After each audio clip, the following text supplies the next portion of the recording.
The playground was filled with laughter after school. Children ran after each other in the gentle, cool sunlight. Taidy, an 8-year-old girl, walked carrying empty milk cartons she had collected from her friends to throw away. She smiled genuinely, even though sweat beaded on her forehead. Her friends' teasing made her laugh, but deep down, she wasn't sure if they were complimenting her or subtly mocking her. Friend: Taidy, why do you have to help everyone? You're like an angel of the school. If I can, I want to help. Another friend: maybe you're too kind. You'll get tired of it. Too kind? When her friend said that, it was like a small hammer striking her chest. It didn't hurt much, but it was enough to make her stop and think. She stood silently, staring at the trash can, as if trying to listen to her own heart. A gentle breeze whispered the question: what's wrong with being kind? Tonight, there was no children's laughter. Only a heavy silence weighed down on her small shoulders. Taidy sat hugging her pillow, gazing at the moonlight on the wall. Her friend's words still echoed in her head like a hammer striking, slowly but deeply. Or maybe I've been too kind?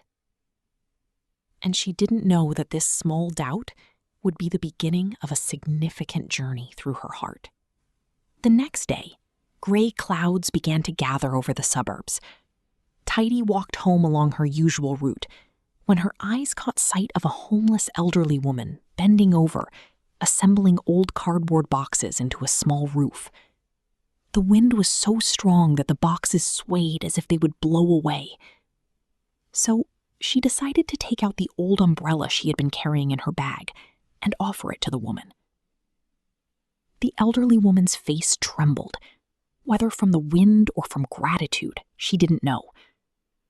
But for Taidy, it was the first time her heart had felt warm simply from offering an umbrella to someone. "Grandma, please use this. I have another one at home." "Oh, thank you, little one. Do you know, you've built me another house." "A house? I only gave you an umbrella." "A house isn't just made of wood and concrete, dear. Your kindness is the roof over my heart." Grandma's words made Taidy pause. She looked at the old umbrella that replaced the tattered canopy and felt something she had never felt before. That warmth didn't come from the umbrella, but from a simple sentence. It was like someone had gently placed a blanket over her heart. And she began to wonder, perhaps kindness means more than some people realize. The classroom was filled with the clinking of pencils and the smell of freshly painted crayons. Taidy volunteered to help her shy male friend carry his art supplies, a common thing she did often. But this time, there was a whisper from the corner of the room. It was like dust swirling in her face, not painful like a slap, but stinging enough to make her blink rapidly. Her heart shrunk slightly, as if something was slowly scraping against the inside. Shy male friend: "Thanks, Taidy. I forgot my bag again." "It's all right. I'll help carry it to the art room." The group of friends whispering, "Wow, trying to show off, huh?" Another one: "Looks like he wants to be special." She hid herself behind a cupboard, trying to conceal her slightly trembling heart. The children outside continued their conversation, but her world instantly fell silent. In that cramped corner, she asked herself again and again, does doing good need a reason? Or is her kindness bothering someone? The answer didn't come, but the sting in her chest remained. And this was the first time she felt that being kind could have painful days too. Why does helping people make them dislike me? What did I do wrong? The after-school art room was so quiet you could hear the brushes clattering off the table. Taidy sat hunched over in the corner. The paint on her lab coat was still vibrant, but the little girl's heart was heavier than ever. The art teacher walked in quietly, as if afraid to disturb her sadness. The gentle question made her slowly look up, and the heavy feeling in her chest flowed out as the most fragile words of the day. "What makes you look so down, Taidy?" "Maybe I'm too kind. People don't like it." The teacher picked up the miniature house model and gently shook it, the foundations clinking together. The sound seemed to draw Taidy's attention back. She looked at the small foundations beneath the model house and imagined them in the real ground, dark, silent, inconspicuous, and unknowingly trampled upon. But all of that was what kept the house from collapsing, and she began to wonder, was her kindness like that too? Art teacher. When I was an architect, the foundations of a house were the part people gossiped about the most. Gossiped about? Because they're underground, hard to see.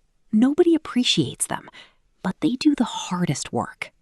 Then why does it need a foundation? Without a foundation, a house can't stand. Like your kindness. Even if people don't see it, the world stands because of it. The teacher gently placed her hand on Taidy's back. The warmth of her hand calmed her troubled heart. The teacher's words were like golden sunlight streaming through a window, warm enough to offer a glimmer of hope. But the teasing of her friends still echoed like pebbles in her shoes. Even though she could continue walking, it still hurt a little. Taidy looked at the model house again and quietly began to ask herself, maybe kindness is something invisible, yet truly necessary.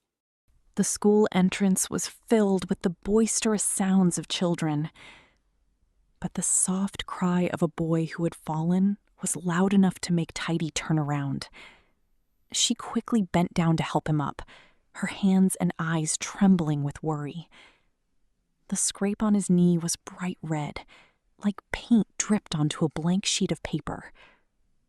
But for an 8-year-old like her, the only thing she could think of was she had to help him first, before he got hurt even more. "Ouch, my knee hurts." "I'll take you to the infirmary. Don't move him around too much." "Teacher on duty, why didn't you call an adult first? First aid is dangerous, you know?" "Taidy, I just didn't want him to bleed too much." I'm sorry, Taidy." The teacher on duty's stern voice boomed like thunder in the quiet infirmary. Several children standing in the doorway turned to look at her simultaneously, not with admiration, but with shock, as if she had committed a grave offense. Taidy stood still, her hand holding the handkerchief trembling. She tried to smile at the boy to prevent him from feeling guilty, but inside, it was as if an entire brick wall had collapsed. It hurt. It was devastating, and she didn't know where to begin cleaning up the mess. The bedroom, once warm and safe, was silent tonight. Only the faint sobs of a child could be heard. Taidy curled up under the blanket, the light green that used to make her feel good, but now felt like a mist engulfing the sky. The teacher's words and her friends' glances swirled in her head, like tiny needles pricking the same spot repeatedly. She no longer knew what was right and what was wrong, and her little heart began to question. What was so wrong with her kindness? Taidy whispering to herself, "Is doing good wrong? Should I stop?" For the past few days, the playground seemed as bright as ever. But the brightness that once reflected in Taidy's eyes was gone. She sat motionless on the swing. No smile, no beckoning, no saying, "It's okay." Like a house that once had open windows to let in the warm breeze, now tightly shut, silent and deserted. The other children looked at her with incomprehension because they had never seen Taidy without that light before. The shy male friend walked in slowly. It was like stepping on thin glass that could crack at any moment. He gripped his bag strap so tightly that his knuckles turned white. Because a boy like him wasn't good at speaking directly. But today, he knew she needed someone's voice, even though she didn't look up. Her silence was like an unintentionally built wall, and he didn't know how to climb over it. "Taidy, you're not the same. Should we approach you?"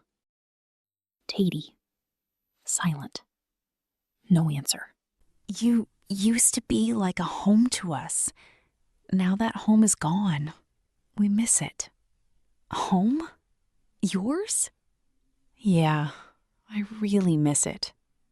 The word "miss it" made the world she had shut herself off from seem to stop spinning. Taidy slowly looked up.